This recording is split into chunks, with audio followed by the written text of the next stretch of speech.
Detik-detik kedatangan satu pemain keturunan di Jakarta menjadi kejutan di awal tahun 2025. Oleh Romeni langsung disambut Marcelino setelah sah menjadi pemain Oxford United. Timnas Cina langsung menggelar TC menjelang laga lanjutan putaran ketiga. Begini respon PSSI soal kabar pemencatan coach Sintayong sebagai pelatih Timnas Indonesia. Media Belanda mendadak bocorkan PSSI sedang mendekati pemain keturunan yang bermain di Liga Perancis untuk membela Timnas Indonesia. Benarkah pelatih Timnas Bahrain langsung beri ancaman begini bagi Timnas Indonesia setelah menjadi juara Piala Teluk 2024? Bangganya Jaises menjadi pemain Timnas Indonesia dan peran baru di posisinya. Simak informasi selengkapnya sebagai berikut.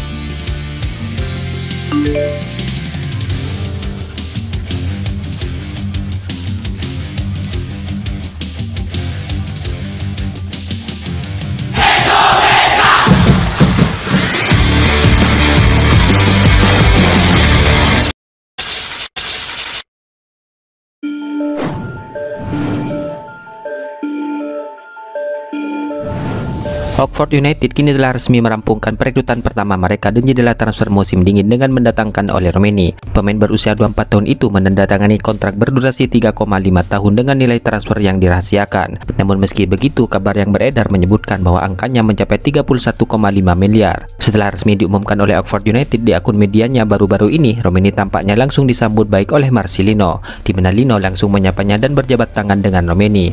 Oleh kata Marcelino di kolom komentar unggahan Romeni dengan emoticon menjabat tangan. Selain itu, Romeni tampaknya sangat senang dengan bergabungnya dirinya ke klub tersebut, di mana ia mengatakan kegembiraannya itu lewat media sosialnya juga. "Ayo bekerja, senang berada di sini," kata oleh Romeni. Dalam hal ini tentu menarik menantikan debutnya bersama klub Erick Thohir tersebut.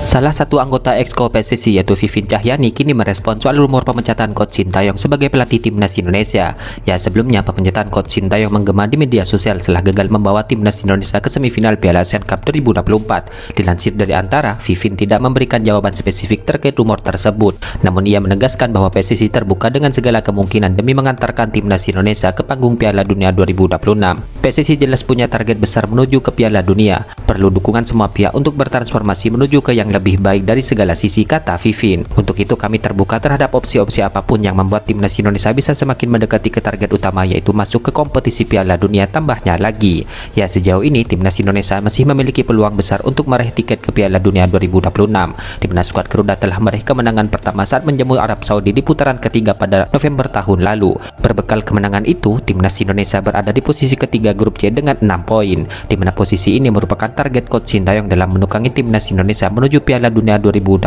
melalui jalur putaran keempat. Namun meski begitu, Vivin menjelaskan bahwa untuk mencapai tujuan tampil di ajang tersebut tidak ada strategi yang bersifat tetap, di mana semuanya bersifat dinamis. Hal itu terutama dalam hal memilih pemain dan pelatih yang akan memperkuat skuad Garuda. Semua sangat dinamis dan terbuka terhadap perubahan yang lebih baik dan tidak ada yang permanen. Semua bergerak dinamis menuju arah yang tepat sesuai misi, tegasnya lagi. Ya, sebelumnya muncul kalimat perpisahan dari anggota Exco PSSI untuk pelatih Timnas Indonesia yaitu coach Sintayong, di mana kalimat perpisahan itu mencuat di berbagai akun media sosial. Di tengah simpang siur masa depan coach Sintayong, Exco PSSI yang bernama Khairul Anwar membuat postingan yang menjadi sorotan warganet. "Terima kasih STY atas kerjasamanya selama ini. Kamu tetap menjadi bagian sejarah transformasi sepak bola Indonesia," tulis anggota Exco PSSI di Instagramnya. Sontak unggahan itu pun memantik tanda tanya dari warganet. Apakah ucapan itu merupakan kata perpisahan atau memang apresiasi dengan kinerja coach Sintayong selama menangani Timnas Indonesia?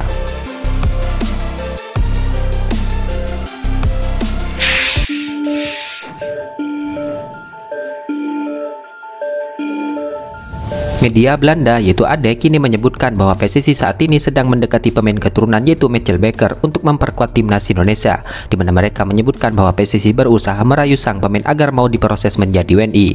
Ya, Mitchell Baker saat ini bermain di Liga Prancis, di mana ia saat ini sedang dipinjamkan oleh Atalanta selama 1 musim ke Los Dogues. Menurut informasi yang beredar, Baker memiliki darah keturunan Indonesia dari kakeknya yang berasal dari Maluku. Hal itu membuat PSSI langsung berusaha mendekati sang pemain. Media Belanda yaitu AD pun menyoroti kabar tersebut, di mana mereka menyinggung soal ambisi Indonesia untuk menembus ke Piala Dunia 2026 dengan memproses pemain-pemain keturunan. Indonesia berusaha mengejar tiket Piala Dunia, juga berusaha merekrut Mitchell Baker. Timnas Indonesia bisa semakin kuat dengan sentuhan Belanda, kata Ade. PSSI berupaya mendatangkan Mitchell Baker. Pemain berusia 24 tahun itu memiliki darah Indonesia. Kakeknya lahir di Maluku, imbuh tulisan itu. Ya, lebih lanjut, Ade menyebutkan bahwa Baker sadar dengan ketertarikan dari PSSI untuk memprosesnya. Namun ia sejauh ini masih menantikan panggilan dari timnas Belanda. Mantan pemain Ajax itu bermain dalam 21 pertandingan internasional bersama Belanda U21, tetapi debutnya tidak kunjung terjadi, kata Ade. Baker bisa bergabung dengan daftar panjang pemain-pemain Belanda yang memutuskan berkarir internasional di Indonesia, jelas kabar tersebut. Ya, patut dinantikan apakah Baker akan diproses menjadi WNI atau tidak, di mana sang pemain tentu akan menjadi tambahan bagus karena bisa diturunkan di pos bek tengah, bek kiri hingga sayap kiri seperti Kelvin Verdon.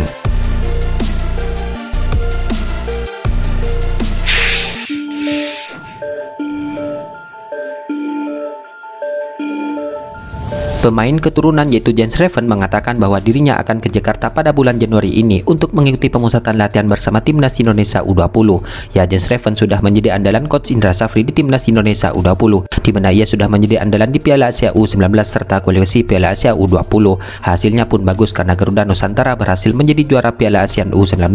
Selain itu, anak asuh coach Sintayong tersebut juga berhasil lolos ke Piala Asia U20. Nah, Jens Reven mengonfirmasi bahwa dirinya akan ke Indonesia untuk melakukan persiapan menjelang Piala Asia U20 2025 yang digelar pada Februari 2025 mendatang. Besok di bulan Januari saya akan balik ke Jakarta, Indonesia untuk Piala Asia, ucap Jens Reven. TC untuk Piala Asia jadi itu cepat juga, tapi saya sangat menantikannya, ujar Jens Reven. Ya, adapun Piala Asia U20 akan digelar di Cina pada Februari 2025 mendatang. Coach Indra Safri pun akan segera melakukan persiapan, di mana timnas Indonesia U20 sendiri tergabung di grup yang berat, sebab Jens Reven dikakat segrup dengan juara bertahan Uzbekistan. Selain itu, timnas Indonesia U20 juga akan melawan Iran dan juga Yaman di babak fase grup nantinya.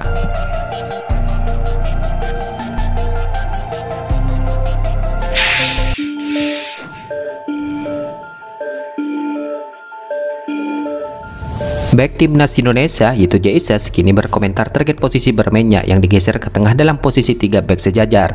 Ya, saat ini diketahui Venezia harus kehilangan salah satu pemainnya yang mengalami cedera ACL. Situasi ini membuat sang pelatih menggeser JISS ke bek tengah, di mana sebelumnya JISS lebih banyak bermain di sisi kanan atau kiri dalam formasi 3 bek sejajar. Hal tersebut pun lantas membuat media Italia bertanya kepada JISS terkait peran barunya bersama Venezia. JISS pun menegaskan bahwa dirinya tidak canggung dengan posisi barunya itu, sebab di timnas Indonesia ia justru bermain dengan peran tersebut di bawah asuhan coach Sintayong.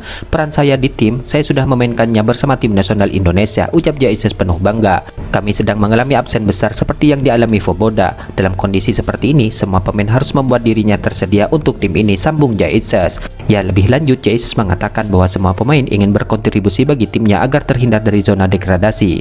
Di grup pemain ini ada banyak sosok pemimpin. Kami semua memiliki keinginan untuk berkontribusi mencapai target selamat dari degradasi di atas kebutuhan pribadi, jelas JISS. Kami mendapatkan poin lebih sedikit dari yang kami layak dapatkan, tapi tim ini jarang bermain jelek, pungkasnya lagi.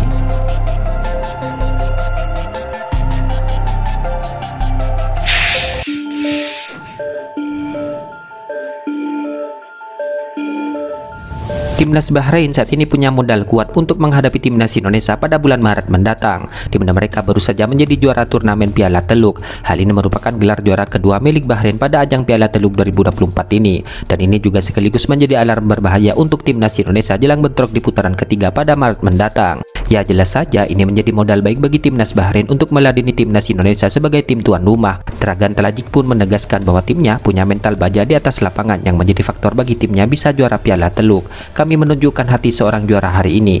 Ini adalah sebuah pertempuran dan para pemain yang memberikan segalanya, tutur sang pelatih. Ya, Dragan pun mengungkapkan bahwa begitu Bahrain menyamai skor melalui penalti di menit ke-78, ia pun tahu bahwa mereka akan memenangkan pertandingan. Saat kami tertinggal 1-0, saya berpikir bagaimana mengejar ketertinggalan dan kami ingin memasang striker lain, tapi saya mengubahnya setelah kami mencetak gol, ujar sang pelatih. Semua pemain tampil luar biasa dan ketika kami mencetak 1 gol, saya yakin kami akan memenangkan pertandingan, tegas pelatih Bahrain tersebut.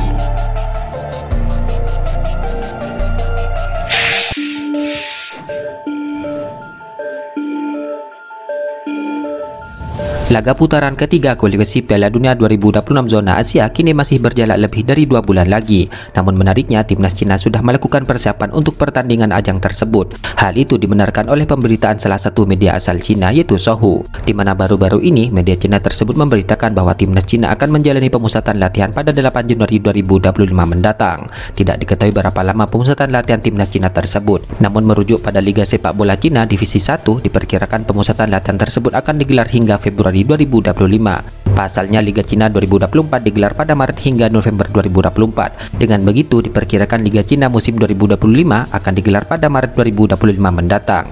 Para pemain timnas Cina akan berkumpul pada 8 Januari 2025 mendatang untuk pemusatan latihan sebagai persiapan jelang putaran ketiga, ujar pemberitaan dari Sohu. Meskipun ada waktu 2 bulan, susunan pemain utama timnas Cina sudah hampir ditemukan, jelas media Cina tersebut. Ya, di tanggal 20 Maret 2025 timnas Cina akan bertanding melawan Arab Saudi sebagai tim tandang. Baru di tanggal 25 Maret 2025 timnas Cina akan bertindak sebagai tuan rumah di laga melawan Australia. Itulah ulasan terkini hangat dan menarik seputar tim Merah Putih yang dapat kami sajikan hari ini. Jangan lupa dukung terus tim Merah Putih di channel ini dan salam olahraga.